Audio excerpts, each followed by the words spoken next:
हमारा जीवन का जो आधार है हमारे ह्यूमन बॉडी का वो है सेल, कोशिका। जब तक इसको सुरक्षित नहीं रखा जाएगा हमारी बॉडी सुरक्षित नहीं रह सकती। माइटोकॉन्ड्रिया जो है हमारा पावर हाउस है, वहाँ पे इस ग्लूकोज का मॉलिक्यूल एग्जॉस्ट होता है, उससे एटीपी बनता है, adenosine triphosphate. We are working on the cellular level. आपके बॉडी में इंसुलिन का ना बनना, आपका पैंक्रियास का डिसफंक्शन होना और आपका सी पेप्टाइड 0.8 के नीचे होना। तो ये सब चीज़ें अगर नॉर्मल है तो डायबिटीज़ कहने का अधिकार मैं हमेशा वीडियो में बोला, आज फिर बोलूँगा। मुझे क्या, मेडिकल फील्ड को क्या, सुप्रीम कोर्ट को भी अधिकार नहीं है कि उसको डायबिटीज़ बोला जाए। भारत में 57 करोड़ की टैबलेट्स बिक रही हैं, 17 करोड़ की इंसुलिन डोज बिक रही है। किसी की शुगर कम नहीं होती है, ना ही किसी की इंसुलिन बंद होती है। हमारी बॉडी साइंस पे काम करती है। हमको we need to have a scientific diet. रक्त में बढ़ी हुई शुगर को डायबिटीज़ कहना ये सही नहीं है। पूरा वर्ल्ड इसको एक्सेप्ट करेगा कि डायबिटीज़ है ही नहीं किसी को, अगर परिभाषा के हिसाब से चले। अगर आपकी शुगर बढ़ी हुई है और आप ये सोचते हैं कि आपकी डायबिटीज़ आपको शैया तक लेकर जाएगी या आपकी शैया पर जाकर ही आपकी डायबिटीज़ छूटेगी, अगर आप सालों से दवाइयाँ ले रहे हैं और इंसुलिन ले रहे हैं और ये सोचते हैं कि इंसुलिन आजीवन नहीं छूटने वाली है, अगर आप ये सोचते हैं कि आपकी डायबिटीज़ आपकी आने वाली पीढ़ी को भी परेशान कर सकती है, और अगर आप ये सोचते हैं कि डायबिटीज़ के सिर्फ 3 टेस्ट होते हैं, तो ये पूरा प्रोग्राम आपको ज़रूर देखना चाहिए। अगर आप एक डायबिटिक पेशेंट नहीं भी हैं, आप एक किडनी पेशेंट हैं, आप एक हार्ट पेशेंट हैं और आने वाले समय में हो सकता है कि आपको डायबिटीज़ होने के चांसेस हैं, तो आपको ये प्रोग्राम ज़रूर देखना चाहिए, क्योंकि आज का ये प्रोग्राम डायबिटीज़ पर जागरूकता के लिए है। तो अंत तक बने रहिए। और आज सेलुलर लेवल पर हम सवाल करने वाले हैं कि क्या होता है ये, कैसे हमारी बॉडी के जो सेल्स हैं वो डायबिटीज़ से रिलेट करते हैं। चलिए शुरू करते हैं। वेलकम सर, हमारे चैनल पर स्वागत है आपका फिर से एक बार। और नमस्कार भाग्यश्री जी, आपका भी स्वागत है। सर, एक सबसे पहला और महत्वपूर्ण सवाल यही रहता है मेरा कि हम इतने सालों से नेशनल खबर और हम दोनों साथ में मिलकर के काम कर रहे हैं डायबिटीज़ पर इंफॉर्मेशन देने के लिए, लोगों को जागरूक करने के लिए। अक्सर मैं तमाम जो डॉक्टर्स के पास जाती हूँ उनमें और आप में एक बहुत बड़ा अंतर है, और वो ये है कि आप सेलुलर लेवल की बहुत ज़्यादा बातें करते हैं। आप कहते हैं कि सेलुलर लेवल पर जाकर के काम करना चाहिए, और अक्सर डॉक्टर्स उसकी बात नहीं करते हैं। मैं और हमारे तमाम व्यूअर्स यही समझना चाहते हैं सबसे पहले कि सेलुलर लेवल क्या है, जिस पर आप अक्सर ये कहते हैं कि इस पर काम करिए तो आपकी तमाम बीमारियाँ ख़त्म हो जाएंगी।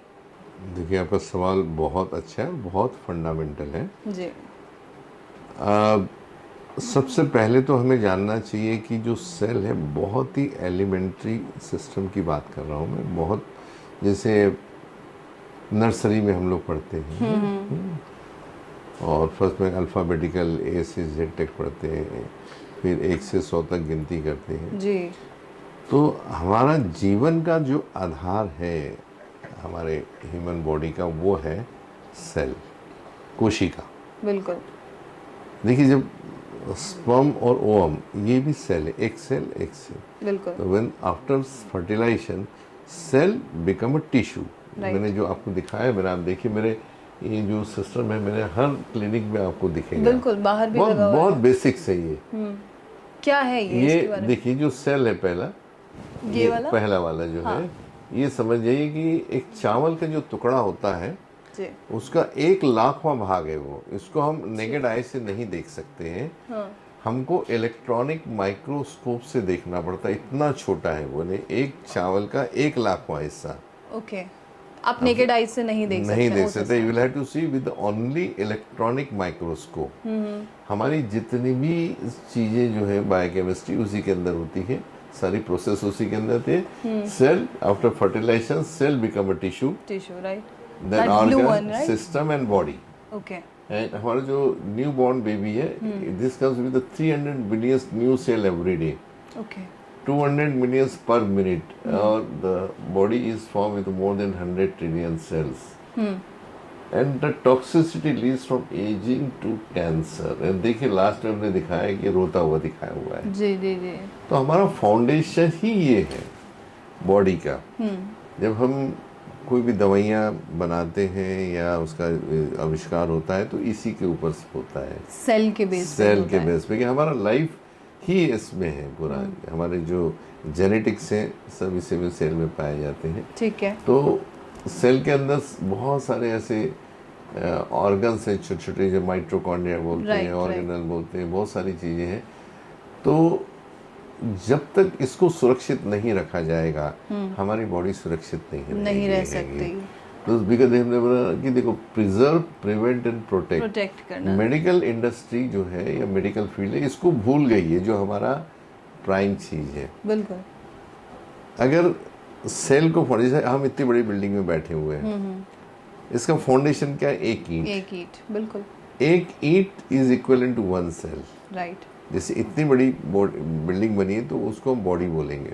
बिल्कुल ठीक है। तो जब तक हम, जैसे यहाँ पे हम लोग मेंटेनेंस करते हैं हर चीज़ का, साफ सफाई करेंगे, उस पर एंटी रस्ट लोहा है तो लगाएंगे, या फिर अगर दीवार है तो पुट्टी लगाएंगे, फिर वो आजकल इतने नए नए पेंट्स आ गए हैं, जैसा उसको हम लोग केयर करते हैं, वैसे ही हमारा जो सेल है इसको हमने केयर करना चाहिए।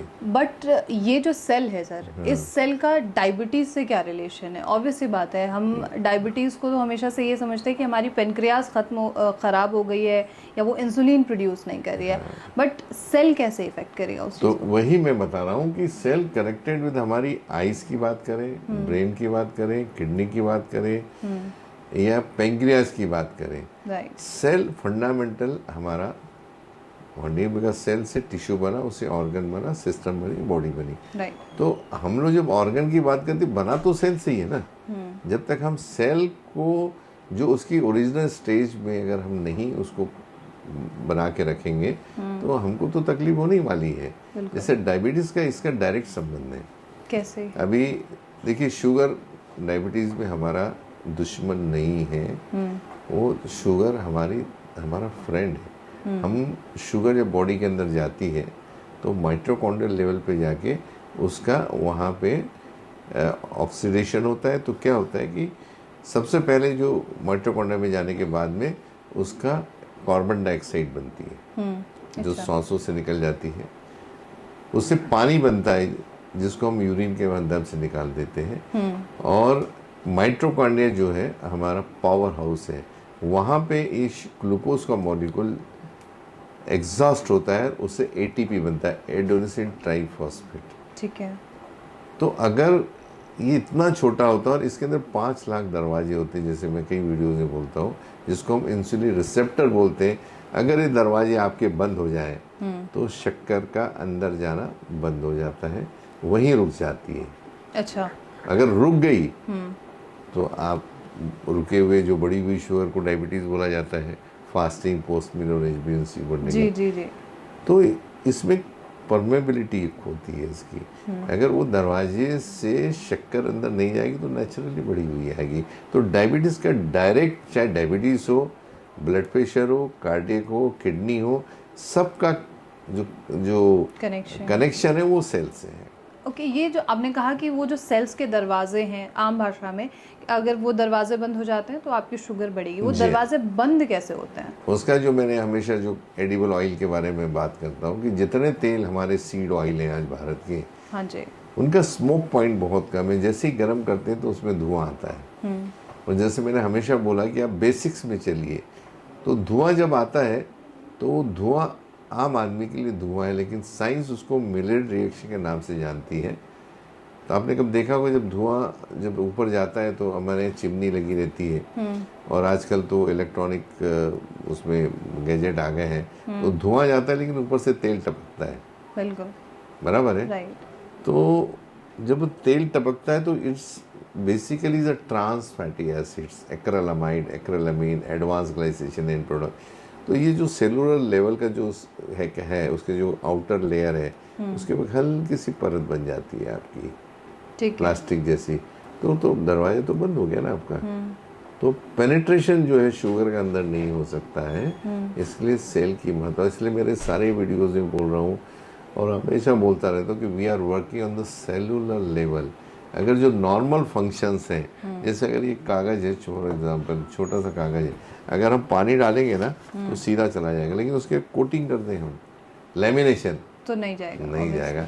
तो इन बड़ी भाषा में या सिंपल भाषा में बोलेंगे हमारे सेल का एक लेमिनेशन हो गया है। ओके। तो अगर लेमिनेशन, जब पानी अंदर नहीं जा सकता तो शुगर कैसे अंदर जाएगी? तो हमको एक ऐसा तेल चाहिए, जो मैं हमेशा बोलता हूँ अल्फा कार्डोडी के बारे में, इसका स्मोक पॉइंट ज़्यादा होने के कारण इसमें कभी भी धुआं नहीं आता है। आपने स्टडी की है इस अल्फा कार्डियो पे? वो तो कितनी सारी स्टडीज पब्लिश है, वो तो ऑलरेडी है। हम लोग तो बायोकेमिस्ट्री के स्टूडेंट है, वो तो जो लिखा है। अब आपका सवाल कैसा है, आप हमें बताइए कि सूरज पूरब से उगता है तो आप पूरब से क्यों उग रहा है, उसका हमें जस्टिफाई करिए। आपका सवाल ऐसा है जी, समझ गए? अगर वो पूरब से उगता है तो उसको कहीं नोटिंग लाने की जरूरत नहीं, वो विदित है। बट ऑलिव ऑयल को भी तो एक तरीके से अच्छा माना जाता है। बहुत अच्छा है, लेकिन उसका स्मोक पॉइंट कम है। अच्छा। जहाँ जहाँ ये ऑयल खाया जाता है बहुत अच्छा है, स्पेशली मेडिटेरियन डाइट्स में खाया जाता है, तो वहाँ पे आप देखिएगा इटली फ्रांस में आपको डायबिटीज़ नहीं मिलेगी, आपको ब्लड प्रेशर वाले लोग बहुत कम मिलेंगे, क्योंकि वो उस तेल को गर्म नहीं करते, वो सलाद करके यूज़ करते हैं, ऊपर से करते हैं। राइट। हमारे यहाँ कैसा है, इंडियन ट्रेडिशन में अगर छौंका नहीं लगा, अगर डीप, हमारे के व्यंजन ऐसे बने कि हमारे डीप फ्राइंग की सिस्टम सदियों से चली आ रही है, तो हमारे यहाँ वो तेल चलता नहीं है, लेकिन हम खा सकते हैं। लेकिन हमारे यहाँ प्रॉब्लम फिर है, डीप फ्राई पूरियाँ कैसे बनेंगी, पकोड़े कैसे बनेंगे, समोसा कैसे बनेगा, तो वो एक तकलीफ है। उसको कच्चा खाए तो उसका कोई सब्स्टिट्यूट नहीं है। अक्सर तो मैंने ये भी सुना है कि लोग या इन्फ्लुएंसर्स या डॉक्टर्स ये भी कहते हैं कि ऑयल को एक बार गर्म करो तब तो ठीक है, अगर उसे दोबारा आपने हीट करने के लिए चढ़ाया, ये रीयूज हो रहा है, तब वो ज़्यादा ख़राब है। बिल्कुल सही बात है, लेकिन पहली बार जब आप गर्म थे तभी तो धुआं आ जाता है उसमें, तो मॉलिक्यूल्स वहीं खत्म हो गया, they have converted to trans fatty acids. किसी भी तेल में गरम करने के बाद में धुआं नहीं आना चाहिए, सो वो आपका हेल्थ फ्रेंडली ऑयल होता है। ओके, ठीक है, ध्यान रखिएगा। बिल्कुल। अब हम अपने मुद्दे पर आते हैं। क्या आपने कहा जो सेल बंद हो जाते हैं, सेल के दरवाजे बंद हो जाते हैं, इज इट पॉसिबल कि उन डोर्स को वापस से ओपन किया जा सके? 100% पॉसिबल है। सबसे पहले तो ऑयल चेंज करना है। ओके। हम तो कई लोगों को हमारे यहाँ जो सिर्फ ऑयल चेंज करते हैं अल्फा कार्डियो डी, और लोग अच्छे हो जाते हैं सिर्फ तेल लगाने से, क्योंकि प्रॉब्लम शुगर का बढ़ना और कम होना नहीं है। जो शुगर आपके बॉडी में कंटिन्यूसली बन रही है उसका इस्तेमाल होना बहुत ज़रूरी है। वो इस्तेमाल नहीं होती है, इसलिए वो बढ़ी हुई आती है, और इसको डायबिटीज़ बोलते हैं। ठीक है लोग। लेकिन डायबिटीज़ की परिभाषा क्या है? आपके बॉडी में इंसुलिन का ना बनना, आपका पैंक्रियास का डिसफंक्शन होना, और आपका सी पेप्टाइड 0.8 के नीचे होना। तो ये सब चीज़ें अगर नॉर्मल है तो डायबिटीज़ कहने का अधिकार, मैं हमेशा वीडियो में बोला, आज भी फिर बोलूँगा, मुझे क्या, मेडिकल फील्ड को क्या, सुप्रीम कोर्ट को भी अधिकार नहीं है कि उसको डायबिटीज़ बोला जाए। ठीक है, बट फिर भी डायबिटीज़ के नाम पे मेडिसिन बिकती हैं। देखिए अभी कैसा, इस पे कोई चर्चा नहीं करता। मैं तो इतने साल से हूँ, मैं तो हमेशा बोलता हूँ कि मेरे को आज तक किसी डॉक्टर का फ़ोन नहीं आया है कि डॉक्टर साहब ये आप क्या बोल रहे हैं, हमें भी तो सिखाइए ज़रा। मैं हमेशा बोल रहा हूँ कि आज भारत में 57 करोड़ की टैबलेट्स बिक रही हैं, 17 करोड़ की इंसुलिन रोज बिक रही है, किसी की शुगर कम नहीं होती है, ना ही किसी की इंसुलिन बंद होती है। मेरा तो हज़ारों पेशेंट है, हर अल्टरनेट पेशेंट जो आ रहा है वो ठीक हो रहा है, उनकी टैबलेट्स बंद हो रही है, उनका HbA1c कम आ जाता है, उनकी इंसुलिन बंद हो रही है। तो ये कहीं ना कहीं सेलुलर लेवल जो है उसकी मैं बात कर रहा हूँ। तो ये पीछे मैं दिखाऊंगा कि पीछे जो है सेल, वो एक सेल है, इसकी परिभाषा में बता रहा था। जी जी। और हमारी ज़िंदगी ही इसी के अंदर है। अगर हमारे कैंसर भी हो रहा है तो ये डैमेज हो रहा है, अगर हमें किसी भी तरीके की किडनी भी डैमेज हो रही तो इसी के कारण हो रही है, हमें ब्रेन की कुछ प्रॉब्लम आ रही है तो सेल के कारण ही आ रही है। तो जब तक हम इसको नहीं ठीक रखेंगे तब तक हमें ज़िंदगी भर गोलियाँ लेना पड़ेगा, और हम हमेशा जो टैबलेट्स और एलोपैथी के चुंगल में फंसे रहेंगे। हमको अगर स्वस्थ रहना है, और ये उन लोगों के लिए है जो चाहते हैं कि हम टैबलेट से दूर रहें, अच्छे रहें, अच्छे बने, तो इन्होंने एप्रोप्रिएट डाइट थेरेपी के हिसाब से आना चाहिए। हम अभी भी बोल रहे हैं कि जितनी बीमारियां हैं आज भारत में, हॉस्पिटल्स में जो लोग जा रहे हैं वो दो के कारण, एक तो खाने का तेल, ठीक है, जो बहुत ही पॉइजनस है, जो लोग नहीं समझ रहे हैं। हम लोग को लोगों को बात करने के लिए कम से कम 8 से 9 महीने 2 घंटे चाहिए तेल को समझने के लिए। लेकिन यहाँ पे क्या हो रहा है, आपने छौंक दिया, आपकी सब्जी बन गई, आपकी पूरियाँ बन गई, सब बन गया, तो तेल की परिभाषा वो कही जाती है। तेल की परिभाषा समझने के लिए आपको बायोकेमिस्ट्री में होना चाहिए, और ये सारी चीज़ें सब रिसर्च बुक में पब्लिश्ड है, लेकिन इसको पढ़ाया नहीं जा रहा है क्योंकि इंडस्ट्री कुछ अलग बात कर रही है। हर बोलते तेल खाओ, हम तो सूर्यफूल का तेल खाते हैं, हम सोयाबीन का खाते हैं, हम करडी का खाते हैं, हम ग्राउंडनट का खाते हैं, हम सरसों का खाते हैं। अरे भाई खाते हो क्योंकि वो कल्चर की बात कर रहे हैं, आप इमोशन की बात कर रहे हैं, ट्रेडिशन की बात कर रहे हैं। भाई साइंस की तो बात करें। आप हम जितने तीनों लोग बैठे हैं, जितने भी लोग हैं इस इंसान पे, हमारी बॉडी साइंस पे काम करती है। हमको we need to have a scientific diet. आज जो डाइट हमारा है वो कल्चरल है, इमोशनल है, ट्रेडिशनल, मास साइकोलॉजी में जी रहे हैं। तो कहीं ना कहीं अगर हमें जमना चाहिए, तो मैं हमेशा बोलता हूँ कि जो the life of a human body is 140 years, but we minimally हम 50-60 वो भी दवाइयों के साथ में ना।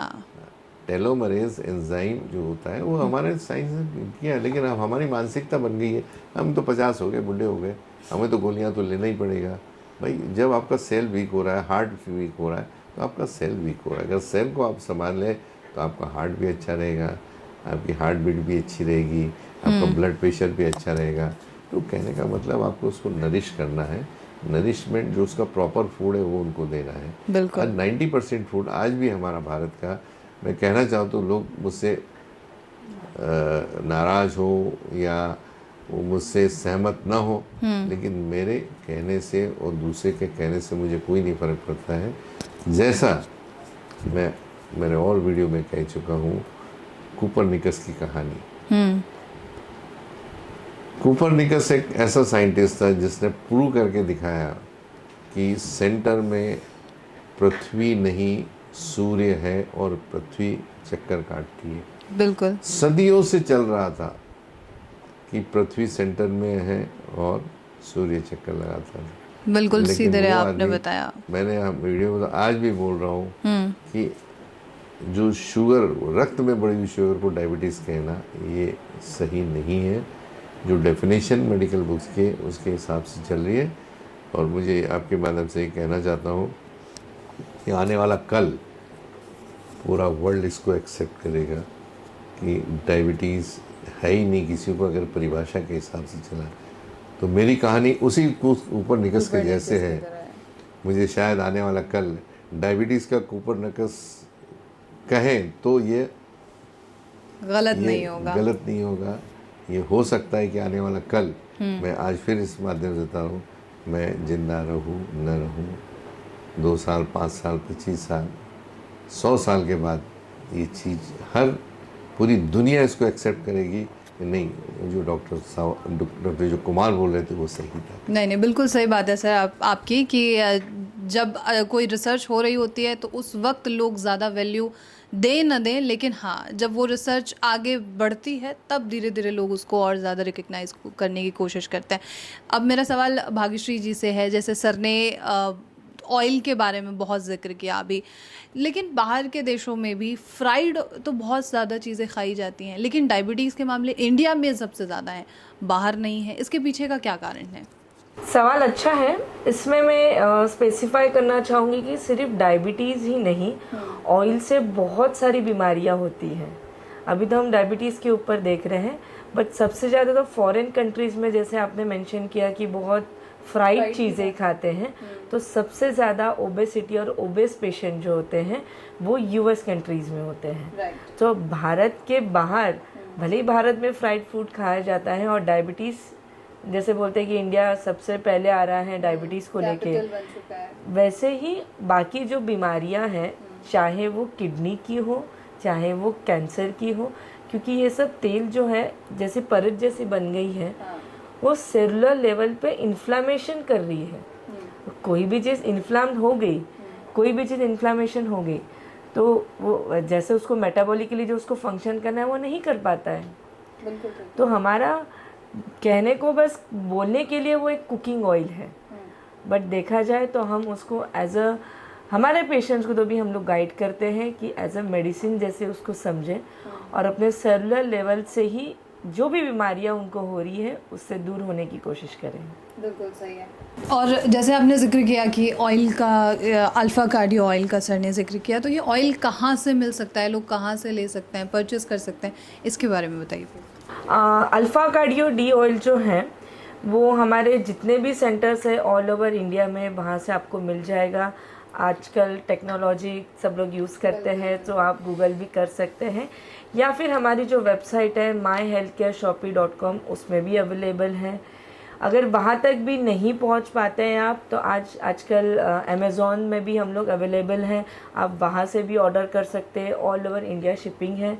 किसी को भी नहीं ट्रीटमेंट लेना चाहते हैं या हमसे नहीं जुड़ पा रहे हैं, इन द मीन टाइम आप सिर्फ ऑयल ही स्टार्ट करना चाहते हैं तो आप हमारे जो वेबसाइट है myhealthcareshopee से ऑर्डर कर सकते हैं, या फिर अमेज़ॉन में भी अवेलेबल है, आप वहाँ से भी ऑर्डर करके एटलीस्ट सिर्फ तेल बदल दीजिए, वहाँ से तो भी आपका ट्रीटमेंट स्टार्ट हो जाएगा और आप ही खुद में एक डिफरेंस पाएंगे 15 दिन, 10 दिन, 1 महीने में कि हाँ जो इन्होंने मैसेज दिया था, जो हम बताना चाहते हैं पेशेंट को कि आप सेलुलर लेवल से भी ठीक हो सकते हैं, वो खुद आजमा सकते हैं ऑयल यूज़ करके। Thank you so much doctor Bhagyashree ji. Sir एक सवाल मेरा आपसे और है कि जैसे आपने सेलुलर लेवल के बारे में बात की कि उनके दरवाजे बंद हो जाते हैं और इसे ओपन करना भी पॉसिबल है, बट क्या कोई ऐसे टेस्ट मौजूद हैं जिससे ये पता चल सके कि डायबिटीज़ ना सही लेकिन उनकी शुगर बढ़ रही है? ये उसके जो टेस्ट हैं, जो रेगुलर जो टेस्ट होते हैं, फास्टिंग शुगर, पोस्ट मील शुगर और HbA1c के अलावा फास्टिंग सीरम इंसुलिन, आपके बॉडी में कितनी इंसुलिन बन रही है, सी पेप्टाइड आपके बॉडी के अंदर कितने उसमें इंसुलिन में पाया जा रहा है। उसके बाद में है बीटा सेल, आपके बॉडी के अंदर जो पेंक्रियास की बीटा सेल कितने कार्यरत है, उसकी कार्य क्षमता कितनी है जिसको हम सेंसिटिविटी बोलते हैं। और एक रेजिस्टेंस होता है जो एक्सेस, अगर शुगर आपके बॉडी में एक्सेस इंसुलिन है और दरवाजे बंद है उसको रेजिस्टेंस बोला जाता है, वो भी 1 के नीचे चाहिए, लेकिन सभी लोगों का ये बहुत ज़्यादा होता है। तो सारे टेस्ट अवेलेबल हैं, सिर्फ बुक्स में रह गए हैं, कोई करा नहीं जा रहा है। उसके बारे में ज़्यादा बात इसमें नहीं करूँगा, मैं ऑलरेडी बहुत बात कर चुका हूँ जी। बस मेरा एक ही बात कहता हूँ कि मैं थका नहीं हूँ, जब तक जिंदा हूँ तब तक बोलते रहूँगा कि ये टेस्ट ज़रूर कराएं और डायबिटीज़ जो लग रहा है उससे वो निजात पा सकते हैं, इसमें कोई शक नहीं है। ये वीडियो हर वो आदमी देख रहा है जो डायबिटीज़ से पीड़ित है, उनके दोस्त पीड़ित है। मुझे ये कहना है कि आप कहीं भी ट्रीटमेंट लीजिए, हमें कोई दिक्कत नहीं है, चाहे आप एलोपैथी ले रहे हैं, होम्योपैथी ले रहे हैं, आयुर्वेदा ले रहे हैं, दुनिया में किसी भी कोने में हो, अगर आपके रिजल्ट्स उतने नहीं आ रहे हैं जितने आने चाहिए तो दोस्तों एक बार तेल बदल के देख लीजिए 6 से 9 महीने, और उसी ट्रीटमेंट से, उसी इसमें से उनकी शुगर कम होती हुई नज़र आएगी, उनका HbA1c कम होगा और एक अलग लाइफ वो लोग जिएंगे। तो कहीं ना कहीं आपकी सारी परेशानियां दोस्तों आपके रसोई घर से है और सॉल्यूशन आपके रसोई घर में है। आज तेल को इतना इनसेपरेबल पार्ट है हमारे घर का, हमारे किचन का, बिल्कुल, लेकिन उसके बारे में कोई बात नहीं करना चाहता या जानना नहीं चाहता क्योंकि वो उनका फील्ड नहीं है। मैं ऐसे बायोकेमिस्ट बात करना चाहता हूँ। मेरी किताब भी यस ऑयल अब नो ऑयल अभी रेडी है, अभी वो भी इसकी पब्लिश होगी जिसके अंदर पूरी बायोकेमिस्ट्री जाएगी। लोगों को लगता है कि उसके अंदर फैटी एसिड्स कितने तरह के होते हैं, कैसे होते हैं, उनका स्मोक पॉइंट क्या होता है, इनके इंटरेक्शंस कैसे होते हैं। एक अपने आप में मैं तो ये बोल रहा हूँ, अगर तेल को समझना हो ना, जैसे मैं बोलता हूँ कि अपनी बॉडी केमिस्ट्री समझने के लिए हमको एक जन्म काफ़ी नहीं है, ऑयल को समझने के लिए वैसे ऑयल का भी, ऑयल इतनी छोटी चीज़ नहीं है कि आपने छौंक दिया और आपके समझ में आ गया कि हम तो तिल्ली का तेल खाते हैं, हम कटी का Sunflower तेल का खाते हैं, हम खाते हैं। सनफ्लावर का खाते हैं, सोयाबीन का खाते हैं, हम तो मूंगफली का तेल खाते हैं। दोस्तों, अगर आपको वाकई में तो आप ज़रूर रिसर्च करिएगा, नहीं होता तो हमसे बात करिएगा, हम आपको सारी चीज़ बताएंगे। एक आखिरी सवाल मेरा आपसे और है सर, आप इतने वर्षों से लोगों के हेल्थ के लिए काम कर रहे हैं, उन्हें जागरूक करने की कोशिश कर रहे हैं। आपके भी स्वास्थ्य में कई तरीके की समस्याएं आ चुकी हैं पहले, जिस तरीके से हमने देखा था कि आपके स्पाइन में भी इशू हुआ था। आप थकते नहीं हैं, आपको अब रेस्ट ले लेना चाहिए मुझे लगता है। ये तो असंभव है, असंभव है ये। अच्छा, शायद ज़िंदगी में मेरी जिस दिन इस दुनिया से विदा होऊंगा तो शायद पेशेंट देखते देखते ही हो। बहुत बेहतरीन सोचा। थैंक यू सो मच आप दोनों को कि आपने इस ख़ास जानकारी के लिए हमें जो ज्वाइन किया, और आप तमाम लोगों का भी बहुत बहुत शुक्रिया कि आपने इसे आखिर तक देखा है। और इस पूरे प्रोग्राम को जो है सिर्फ एजुकेशन बेस पर बनाया गया था कि आपको ये समझ आए कि क्या चीज़ें आपके लिए बेहतर हैं और क्या चीज़ें नहीं हैं। बहरहाल आपके मन में कोई सवाल हो तो वो आप हमें हमसे पूछ सकते हैं कमेंट बॉक्स के ज़रिए, और ऐसे तमाम खबरों के लिए देखते रहिए नेशनल खबर।